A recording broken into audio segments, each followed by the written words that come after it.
The judicial system, court of law, plays an important role in our current CeFi system, contract enforcement. Does the judicial system have a role in DeFi? And what progress has been made for integrating blockchain with the judicial system? That's a great question, and there's some complexity to it here. Ultimately, the role of blockchain smart contracts is to implement adjudication in a digital realm. So essentially, the terms of the contract are enforced by the smart contract language as executed on a blockchain. This is seemingly not open to interpretation, but then you run into problems which are things like, what happens if there's a bug in the smart contract? Who's liable for that damage? What happens if the bug in the smart contract causes damage to real property or life outside of the blockchain system? For example, and I'm just going to pull something crazy out of my mind. Let's say you have a system where you can rent vehicles using a blockchain. And let's say that someone is trying to transport a severely injured person to the hospital in a rented vehicle.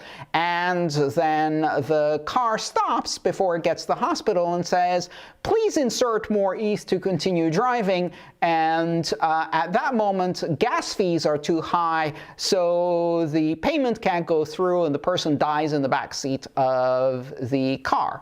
Okay, outrageous for now, but a possible future. So we see that some of the effects of smart contracts will bleed over, that was a bad pun, unintended, into real life. And so what do you do in that case? The legal system exists, among other reasons, not only to solve disputes, but also to assign liability. When liability arises that cannot be managed within the constraints of a contract, like, for example, a pandemic, an act of God, a hurricane, or some other event where it's not clear who is at fault, the legal system helps, among other things, to assign that risk, that cost, that damage to someone who is both able to pay and at fault in some way in this system.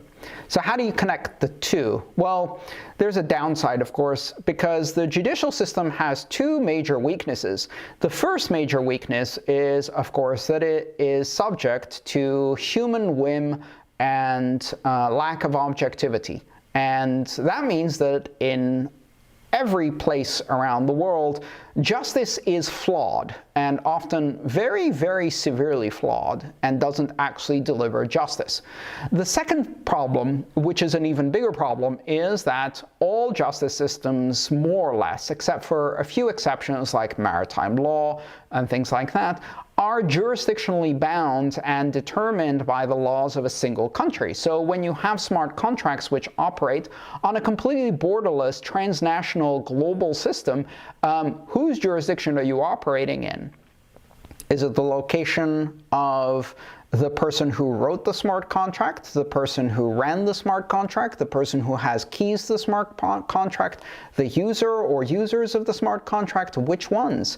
It gets very, very complex very, very fast. And in fact, that would be the first question to be resolved by the judicial system, which is who has standing and where does the jurisdiction lie, which could effectively mean you never get any justice because you end up fighting that argument for years. Anyway, bottom line, there have been some efforts to integrate legal systems with smart contracts.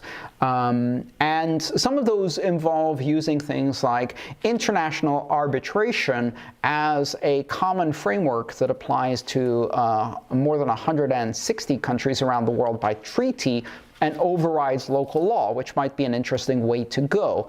But the bottom line is that one of the ways that DeFi succeeds, and it remains borderless, neutral, and censorship resistant, is by attempting to reduce the amount of stuff that essentially becomes an exception to the blockchain's ability to resolve through the smart contract. So what you're trying to do is keep as much of it as possible contained within the blockchain so that you don't run into legal arguments outside. By doing so, by reducing the burden on judicial access and representation and jurisdiction and things like that, DeFi can not only remain global and transnational, but also it can remain open to more participants and give participants opportunity where they have been effectively excluded from traditional financial systems because of the judicial system. So again, the national systems, both finance and judicial, exclude a lot of people. And one of the promises of DeFi is to change that. If you enjoyed this video, please subscribe, like, and share. All my work is shared for free, so if you want to support it, join me on Patreon.